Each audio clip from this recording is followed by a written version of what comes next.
आज हम हिंदी भाषा का भाग 2 का जो बिंदु है व्याकरण व रचना ये पढ़ेंगे।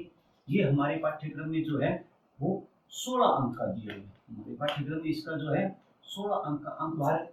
ये जो सेकंड भाग है इसके अंदर हमारे कुल 7 बिंदु दिए गए। इन 7 बिंदु में से हमारा एक पहला जो बिंदु है, ये जो 3 बिंदु दिए गए भाषा व्याकरण व लिपि, ये जो बिंदु 3 बिंदु है, ये 3 बिंदु हमारे पाठ्यक्रम में 2 अंक के रूप में दिए गए, जिसमें से हम आज इस पहले बिंदु का अध्ययन करेंगे। तो पहला बिंदु जो है हमारा भाषा का है। अब सबसे पहले बात आती है कि भाषा जो शब्द है ये एक संस्कृत भाषा का शब्द है। भाषा जो शब्द है संस्कृत भाषा का शब्द है और यह एक स्त्रीलिंग शब्द है, यानी संस्कृत भाषा का शब्द है भाषा और ये एक स्त्रीलिंग शब्द है। ये भाष धातु से निर्मित है। स्त्रीलिंग शब्द है और ये भाष धातु से निर्मित है और इसका जो अर्थ है वो है प्रकट करना। तो भाष का अर्थ क्या हुआ? प्रकट करना। अब बात आती है कि भाषा कहते किसे? भाषा कहते किसे? तो देखा जाए भाष व्यक्तायाम वाची, भाष व्यक्तायाम वाची अर्थात व्यक्तवाणी, अर्थात व्यक्तवाणी ही भाषा, व्यक्तवाणी ही भाषा है। यहीं से इसकी भाषा बनती है। हम कह सकते हैं विचारों को व्यक्त, विचारों को व्यक्त करने, विचारों को व्यक्त करने का माध्यम भाषा है। ये एक छोटी सी हमारी यहाँ से परिभाषा बनती है। यहाँ से यूं कह सकते हैं कि हमारा एक पहला प्रश्न बनता है यहाँ से हमारा कि परिभाषा दे दे सीधा कि भाषा किसे कहते हैं। तो शॉर्ट में कह देंगे विचारों को व्यक्त करने का माध्यम भाषा है। ठीक है। अब बात आती है दूसरी बात इसी में कि भाषा का विकास कैसे हुआ। देखा जाए तो हमारी सबसे पहले जो था वो थी वैदिक संस्कृत। सबसे पहले हमारे वैदिक संस्कृत है। वैदिक संस्कृत के बाद लौकिक संस्कृत का विकास होता है। वैदिक संस्कृत से ही यूं कह सकते हैं कि लौकिक संस्कृत क्या है? निर्मित है। और लौकिक संस्कृत के बाद जो हुआ है वो है पाली का विकास। पाली के बाद में आती है हमारी प्राकृत भाषा और प्राकृत भाषा के बाद आती है अपभ्रंश। प्राकृत भाषा के बाद आती है अपभ्रंश और अपभ्रंश से हमारी हिंदी और यूं कह सकते हो खड़ी बोली का विकास हुआ है और यहाँ हमारी हिंदी भाषा का विकास आता है। और यहाँ आते आते तक हमारे ये जो घटना है ये 10वीं शताब्दी की है। 10वीं शताब्दी में क्या हुआ? हिंदी भाषा का विकास हुआ है। तो अब कह सकते हैं कि हिंदी भाषा का विकास किससे हुआ है? अपभ्रंश से हुआ है। अब इससे और आगे का पूछा जाए तो हिंदी भाषा का क्रम क्या है, विकास का क्रम क्या है? तो सबसे पहले वैदिक संस्कृत, उसके बाद आती है हमारी लौकिक संस्कृत, उसके बाद पाली, प्राकृत, अपभ्रंश और अपभ्रंश से हिंदी भाषा का क्या हुआ है? विकास हुआ। अगला यहीं से हमारा एक प्रश्न बनता है उपभाषा का। उपभाषा का यानी बात ये आती है कि हिंदी भाषा की कितनी उपभाषाएं। तो हिंदी भाषा की यहाँ से सीधा प्रश्न बनता है 5 उपभाषाएं और 18 इसकी क्या है? बोली है। 5 उपभाषा और 18 हमारी इस भाषा की क्या बोली है? तो पहली है पूर्वी हिंदी। पहली जो है हमारी पूर्वी हिंदी। उसके बाद जो आता है वो आती है पश्चिमी हिंदी। पश्चिमी हिंदी के बाद आती है राजस्थानी। राजस्थानी के बाद आती है बिहारी और बिहारी के बाद आती है पहाड़ी। ये इतना सही प्रश्न है। घुमा के प्रश्न पूछे कि हिंदी भाषा की उपभाषाओं के बारे में बताइए तो क्या है? 5 इसकी उपभाषा है, ठीक है, और 18 इसके क्या है? बोली है। अब यहीं से इसी में से एक प्रश्न बनता है कि अपभ्रंश से कि हिंदी भाषा की उत्पत्ति कौन से अपभ्रंश से हुई है। तो सबसे पहले बात देखा जाए तो हमारे हिंदी भाषा जो है वो हमारी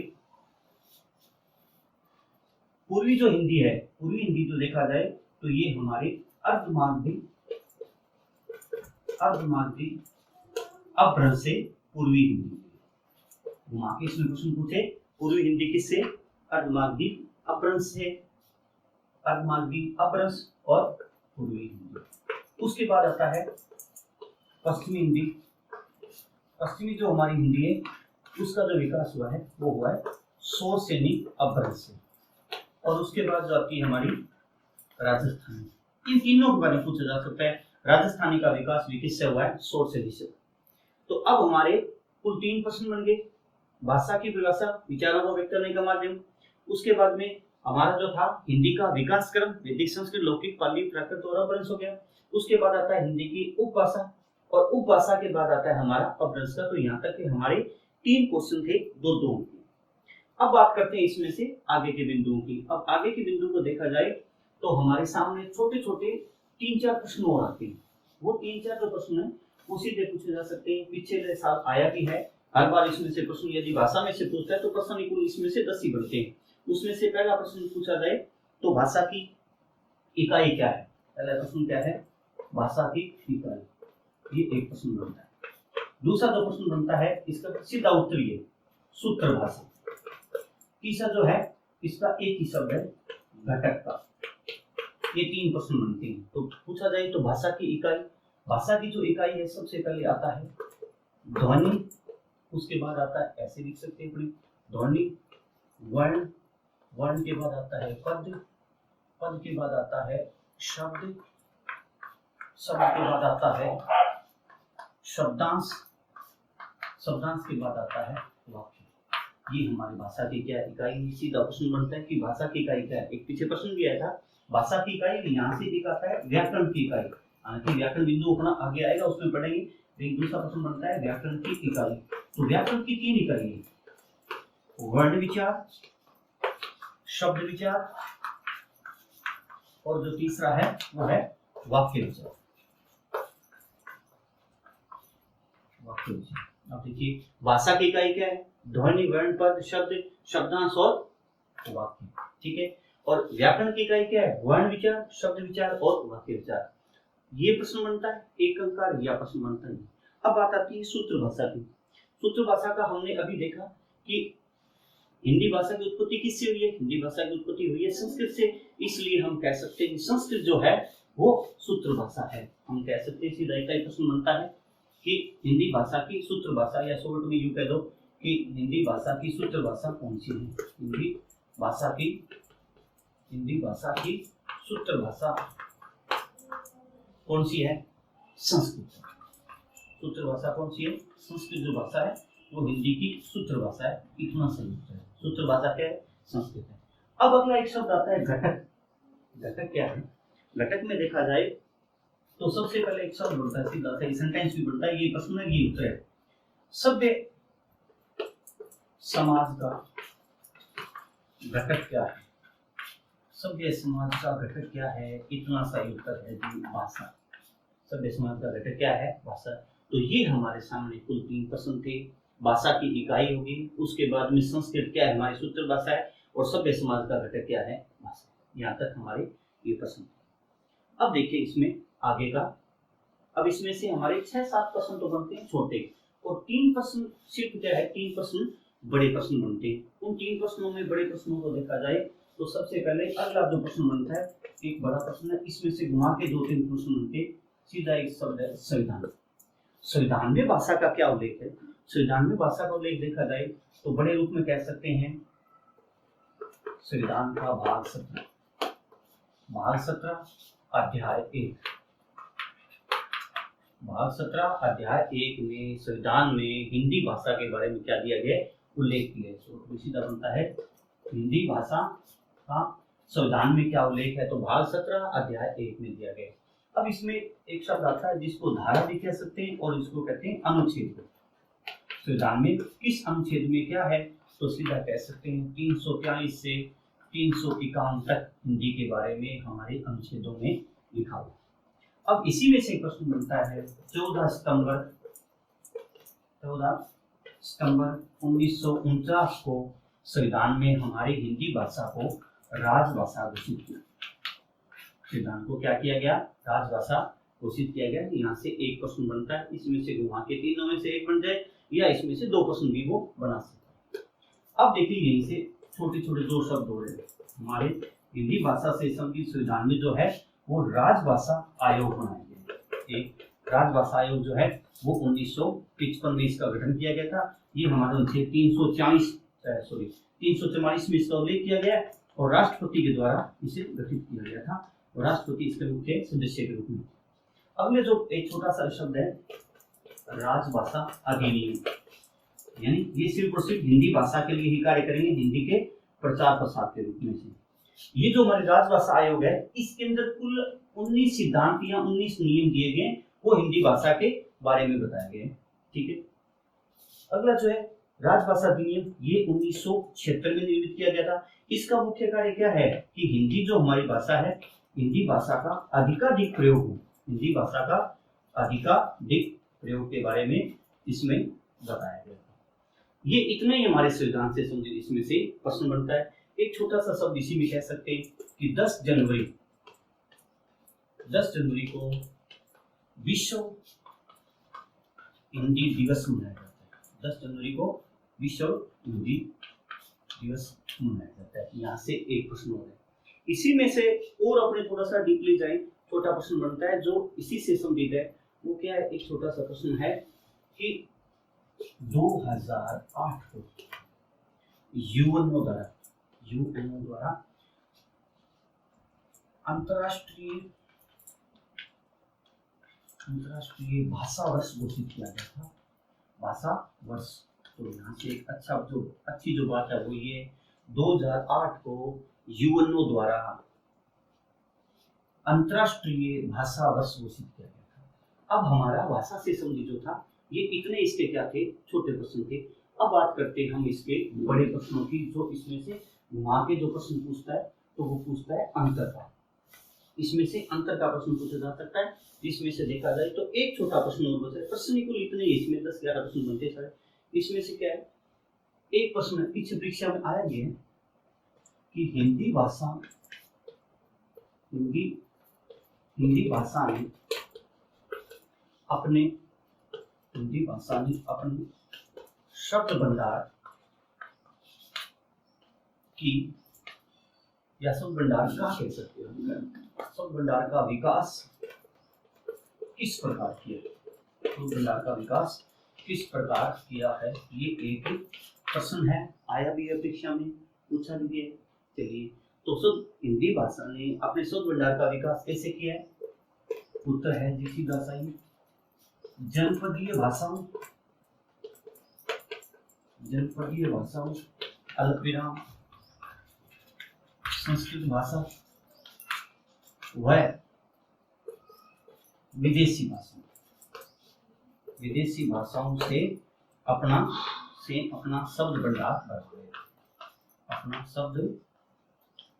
बढ़ाए, एक प्रश्न ये परीक्षा में आ भी चुका है। अब तक के जो छोटे प्रश्न थे वो इतने थे। अब देखते हैं इसके हम जो बड़े प्रश्न हैं, जो 3 बड़े प्रश्न बनते हैं इसमें से, वो बनते हैं अंतर के। अब देखिए अंतर के प्रश्न क्या है, इसमें से घुमा के पूछ लिया जाता है। यदि वो तीनों बिंदु में से हमारे यदि एक में से प्रश्न देना चाहता है, इसमें क्या कोई जरूरी नहीं है वो तीनों में से दे या 2 में से दे, एक में से भी बड़ा क्वेश्चन दिया जा सकता है, क्योंकि ये जो हमारा मैटर है ये हमारा सिर्फ और सिर्फ 2 ही अंक आता है। अब इसमें देखा जाए तो पहला प्रश्न बनता है, बड़ा प्रश्न जो है, भाषा के 2 रूप है, एक तो है मौखिक भाषा और दूसरी कौन सी है, लिखित भाषा। इसमें से 2 लाइनों के उत्तर बनते हैं, 2 ही लाइन बनती शॉर्ट में से कह सकते हो। मौखिक जो भाषा ये क्या है, अविकसित है, एक सीधा सही शब्द है अविकसित है। मौखिक भाषा क्या है, अविकसित है। लिखित भाषा क्या होती है, विकसित भाषा होती है। ये अस्थायी रूप है भाषा का, ये क्या अस्थायी रूप है, यह क्या है भाषा का स्थायी रूप है। सीधा इतने उत्तर, इससे हम सेंटेंस बना सकते हैं। मौखिक जो भाषा है वो होती है बातचीत में, भाषण व उद्बोधन में। इन 3 चीजों से क्या है, मौखिक भाषा आगे गति करती है। अब बात आती है लिखित भाषा।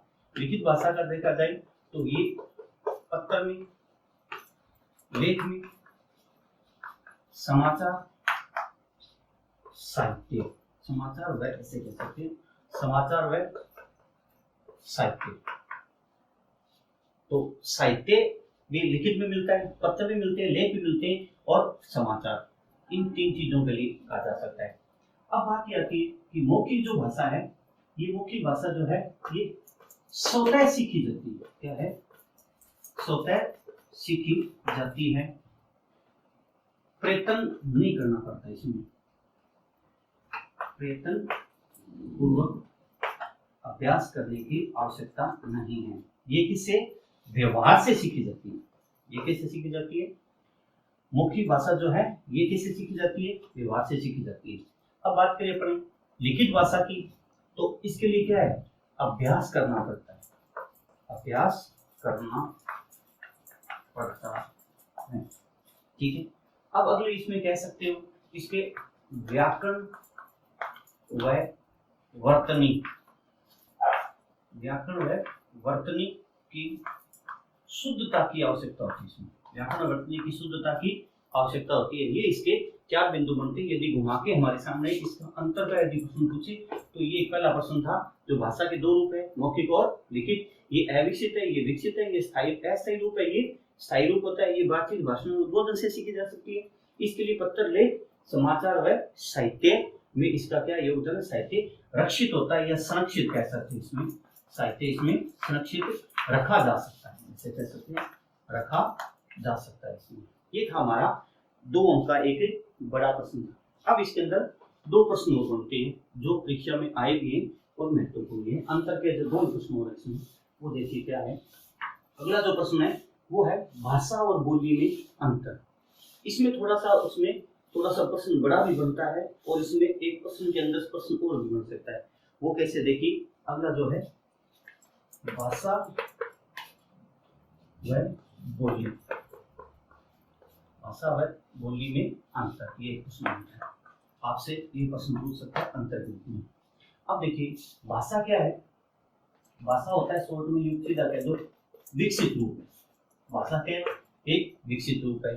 बोली क्या है? एक अविकसित रूप है।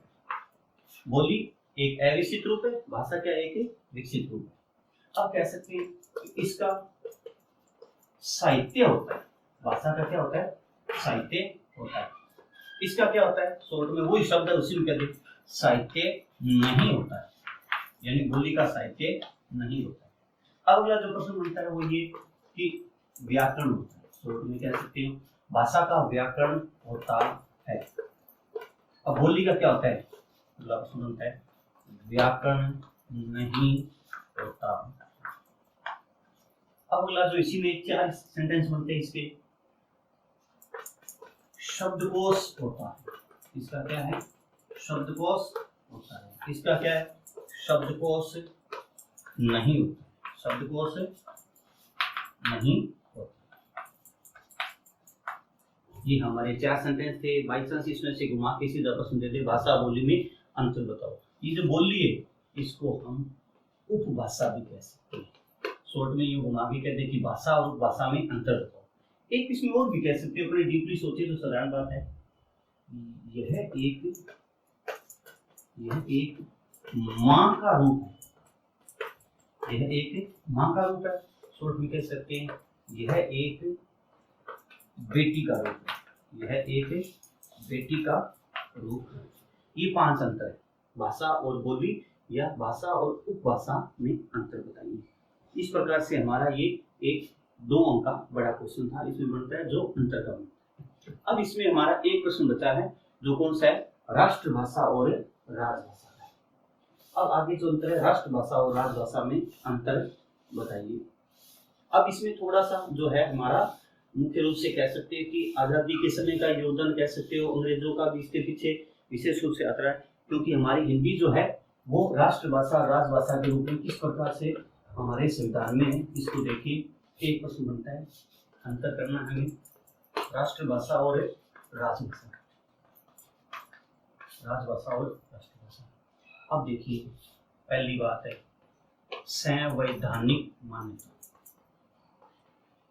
संवैधानिक मान्यता हिंदी को राजभाषा के रूप में संवैधानिक मान्यता दी गई है। कब? कि जब हमारे 14 सितंबर 1949 को संविधान में इसे मान्यता दी गई थी, इसे लागू कर दिया गया था। 14 सितंबर 1949 से हमारे संविधान में इसको मान्यता दी गई। अब यहाँ से बात आती है राष्ट्रभाषा, इसे संवैधानिक मान्यता नहीं है। संवैधानिक मान्यता नहीं है। ये एक आकलन है, इसे सैद्धांतिक मान्यता नहीं है और इसे क्या है, सैद्धांतिक मान्यता है। अब ये जो सैद्धांतिक मान्यता है तो इसमें क्या है, राजकीय कार्य होता है। इसमें क्या होता है, राजकीय कार्य होता है, ठीक है। और ये जो राष्ट्रभाषा है इसमें शॉर्ट में कह सकते हो कि राजकीय कार्य नहीं होता। इसमें राजकीय कार्य होता है और इसमें राजकीय कार्य नहीं होता है। अब इसमें अगली बात देखिए, यह बहुसंख्यक क्षेत्र में बोली जाती है। यह बहुसंख्यक क्षेत्र में बोली जाती है। इसका क्षेत्र ज्यादा विस्तृत नहीं। मुख्य रूप से देखा जाए तो हम कह सकते हैं, ये हम 3-4 अंतर इसमें बता सकते हैं कि राष्ट्रभाषा और राजभाषा के रूप में। अब यहाँ से छोटी सी बात ये है कि जब हमारा संविधान 14 सितंबर 1949 से लागू हुआ था तो 50 के रूप में मानते, तो यहाँ आरंभ में 15 वर्ष के लिए क्या कर दिया था, यहाँ इंग्लिश यानी अंग्रेजी को शामिल कर लिया था। और ये कहा गया था कि संविधान में जो है वो हिंदी के साथ साथ 15 वर्ष तक जो है वो अंग्रेजी जारी रहेगी और 15 वर्ष के बाद उसको बंद कर दिया गया है। लेकिन उसको बंद नहीं किया गया, वो आज भी आगे से आगे क्या उसको अनिश्चित काल के लिए बढ़ा दिया गया है। लेकिन हमारी मुख्य रूप से जो है हिंदी भाषा जो है वो एक मुख्य रूप से राजभाषा है और उसको जो दर्जा है वो राष्ट्रभाषा का मिल चुका है। क्यों कि हमारे मुख्य रूप से 8 से लेकर 10 राज्यों में क्या है, हिंदी जो है भाषा का प्रचलन हो रहा है। इसलिए इसका देखा जाए तो बहुसंख्यक क्षेत्र में जो है हिंदी बोली जाती है और राष्ट्रभाषा होने के लिए क्या है, ज्यादा से ज्यादा लोग उसको अपने व्यवहार में लेके आते हैं। तो कोई भी भाषा होती है वो राष्ट्रभाषा के रूप में अपना स्थान स्थापित कर सकती है। अब हम आगे क्या करेंगे, आगे की वीडियो में अगला जो बिंदु है उस व्याकरण का हम अध्ययन करेंगे। धन्यवाद।